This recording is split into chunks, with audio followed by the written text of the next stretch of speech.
Hi everybody, it's Jenny from the Missouri Star Quilt Company, and I am delighted to be here today, especially because I get to be here with Rob. Thanks again for having me. You guys all know Rob from Man Sewing, and he's just so much fun. The level of energy in the studio goes way up when Rob is here. And we so don't even really have the like lights on today. We're having so much fun. We think we're so bright. We are so bright. Anyway, you guys know everything I do is quick and easy, and Rob assures me he has a project for us today that is quick and easy. That's right. I did my best. Check out the quilt behind you. Yeah, let's look at this quilt behind me. That was my line, I think. I know. Let's look at this quilt behind me. So here we are. So tell us about this. Certainly. We've got just two colors. They're Which both, I love. Yeah, thank you. And I loved working in the solids in this as well. Yeah. And so they're the Bella solids from Moda. Yeah. And the teal are the 10 squares. And then the navy strips came from a 2.5-inch strip pack. You know, a lot of people wonder what to do with these little junior packs. Right. And I use strips so much that I'm always having them laying around because I use them for lots of things. Yeah. But it's cool that they come in a smaller pack, I think. I was stoked. And smaller than this, we mean junior. It's got 20 pieces in this roll. But I actually even got the binding out of this. Oh, that's so we got all the parts, the strips, and the actual binding from this. So then these are the squares you use. Yep, 10 squares. And we've got our pre-cut dust on here. So these are the squares that we used. And how many? About 40. Okay. Yeah. Perfect. There's 35 squares in the quilt behind us. Of course, you can make it bigger or smaller that you need. Right. We're also going to need some trim off pieces we're going to get to in a little bit to help give a little accent to the binding. Awesome. Well, show us how to do this. Let's do it. Okay, so the really quick and easy step. And remember, I was trying to do quick and easy because I love the way Jenny does quick and easy. So I need you to have a bunch of squares. All right. How's I got that? them. Perfect. Okay. Now, all cut and ready to go. That's why I love pre-cuts right there. Amen. Now, for our roll up here, or our little 2.5-inch strips, what we're going to need to do is we're going to need to take these and we're going to need to subcut these down so that they're only 10 inches so that they match the 10 inches there. Perfect. Right? And so we don't have to trim this or anything? No trimming there. All right, this is ready to go. I'm going to put it over here by my sewing machine. Now let me show you this trick. I've learned that the less I handle these, the better they are for clean cutting. More accurate. So I'm going to literally I've got 4 pieces here.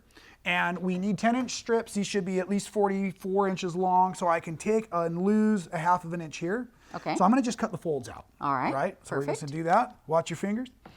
Okay, so those are done. Now that that's done, I'm going to spin it, or if you have a Lazy Susan or something like that, even easier. And then I'm just going to come down here and take my ruler, and I'm going to line this up so my 10-inch mark is here, okay?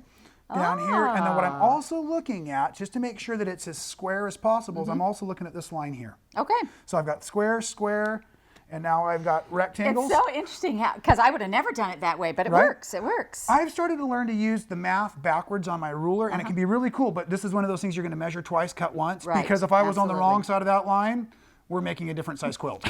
Okay. Then we're trimming these. That's right. So you're going to need at least one of those. Like I said, I've used 35 for the layout with those, and then I'm going to take this and I'm going to slide it down and do the same. So in the aspirations of quick and easy, making sure it's as lined up as possible. This is right in there, up there with it in the top 10. I think. You thinking so? I'm thinking it is. I was thinking that the only thing that would have been any faster was a whole cloth quilt, but then sometimes the quilting goes into that so intricate that the time frame would have been longer there. No, that wouldn't be good. No. All right, so now what are we going to do? I would love it if you could show everybody how to chain piece that all together. Just one strip on one block per unit. All right, does it matter which side? Yes, put them together right sides. Right sides? Left side or right side? Oh, actually, it's not going to matter. Okay. Because it doesn't matter the right sides because they're solids, and of course you all know that that's fun. It doesn't matter which side because we're going to build it into rows, and then we're just going to flip around the rows. And honestly, there is really no wrong or right side with these solids. There really isn't. You know, which I like. So that's right. So is it okay if I sew it on this side? Yes, please. All right. Yeah, whatever's comfortable for you. And everyone? Yes. All right. Now we are using white thread on this sewing machine, and probably I would go a little darker if I were making this quilt myself. Sure. But this will help because everybody will be able to see it. They will be able to see the patchwork. Yep. And so, Jenny, what we're going to need is at least 10 units all put together. All right. Okay. And then what I can do for us is I can go ahead and iron. And so I have at least 10 of those, I'm almost positive, for you. I'm just going to, chain piecing just means you keep adding one on and adding one on. And I'm just going to keep doing that right That's here. right. Gosh. All righty. Awesome. Oh, so what we're going to do now, real quick, I'm going to press these. Get work. Chop, chop, chop. But what we also need is let's take 5 of these and reassemble so that you're going to go block, strip, block strip. Oh, okay. Okay, so we need 5 more. Now you're actually creating the rows. So there's 5 in each row. Yep, Let so me that's- see. 1, 2, 3. You are right. Okay. I just had to count again. Okay, so I'm you have sorry. 4 in your possession. Here's 5, and we're going to need to do at least that twice so we can show them how to alternate the rows. So what I'm doing is, if I'm making sure the blue lines up with the green. Yes, please. Yep. Because we don't want blue to blue. Blue to blue. Well, we might, but that would be a whole nother quilt. Oh, do I hear another tutorial coming I don't along? know. I don't know. So while Jenny is going to piece that next row together, let me show you all how I'm going to prep out these little strips. So on the quilt behind us, we've got the strips, and they're over here on the far ends. So you see that I've inserted, which was also a 2.5-inch strip by the 10-inch length, and they're going to be on both ends of our rows as well. So I've stacked a few of those 10-inch by 10-inch squares, and then I'm just going to go ahead and set it up so that I'm cutting 2.5 inches. And yes, even though I spun it, it made no difference. Double checking, I'm 2.5 inches, 2.5 inches there.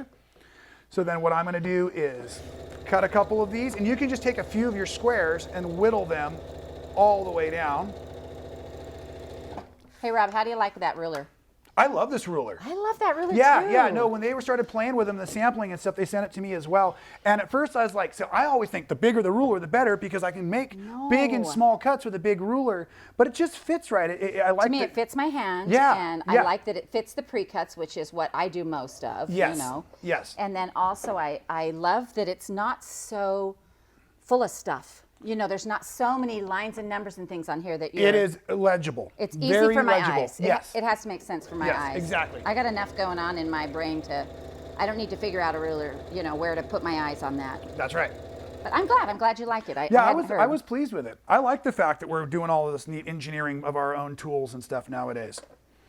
Okay, so I'm going to start rolling this out to be pressing these to the dark side as well while you're finishing that up. But what I also slid over to you all right. were a couple of those skinny, and I'm just going to say teal strips. They're 2.5 inches by 10. Okay. And I'd like you to stick one of those on the teal block, which seems odd, but it just makes it long enough, and then one on the blue strip at the other end of the row, Okay, please. so basically I'm putting one of these on either end. Yes, please. Yep. Even if it's Already matches. the same color, even if Okay. it's matchy-matchy. All I mean, right. that is the definition of matchy-matchy. Yeah, the same. It's the same fabric. Even if it is the same. Yep. All righty.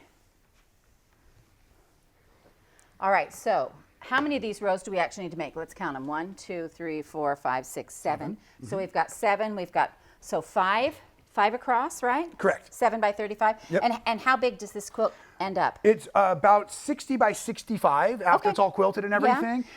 And that is something to note. You know, when you get a quilt quilted, you know, since you said Right, that, it right. does shrink up a couple of inches. Yeah, that's why you always have a little extra backing and batting. Yep. To account for that. Okay, I hopefully. All right. Here, let's trade ends. So now Oh, they're no. the same. Got it. Yes. But we don't want that. We don't want the same. No. No. So All we're we have to gonna do is turn this trade around. ends.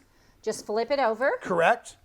and just like that, it staggers. I love that. Yeah, isn't that fun? That is really fun. One of the things I want to talk about on here is this Quilting. quilting. Okay. So, you know, you put this quilt top together, you've sewn 5 rows together, and Right. since you've already added your end pieces, you just really sew the rows. There's no border, there's no adding anything extra, Nope. it's just like that. Yep. So then, Rob actually had this quilted here at Missouri Star. I wanted quick and easy. And this is our kind of a bubble pattern. But what I thought was really fun was he did it with the teal. Now, one of the things to notice on quilting is if you want your quilt to be the star, Right. you use an all-over thread. Yeah. If you want the quilting to be the star, Oh, I like the way this you use more custom. You do more Right, custom things right. because then it pops up and you see it. But Exactly. what I love about this is that Rob used this teal thread on here because he wanted the thread to mostly hide. Yes. But the back, look at this back. So the back is navy. Right. Here, hold that down a little Okay, bit got so it. they can see this. Got it. And it's the same pattern, but the thread completely contrasts. And I love that. I love Right. seeing something fun like that with the thread on the back. So that's just another idea on how to finish your quilt because, I mean, he could have put this teal on the back and it all would have blended, but with the navy, it's got, it just shows up. Now, also on your little binding out here, you Right. got that out of that same Yes, I did. row. I Okay. just joined the 44-inch long strips together. Perfect. And just went around. It was Perfect. easy. Now, the one last thing I want to point out on the quilting too, Yes. and I guess as I look through a lot of my quilts, I do this very often.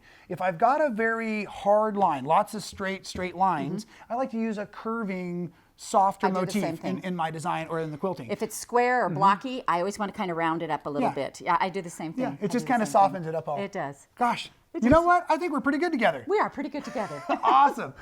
Well, anyway, you guys, this has been so much fun, and so much fun with Thanks you, again Rob. for having me. Appreciate it. And we always love to have Rob here on our show.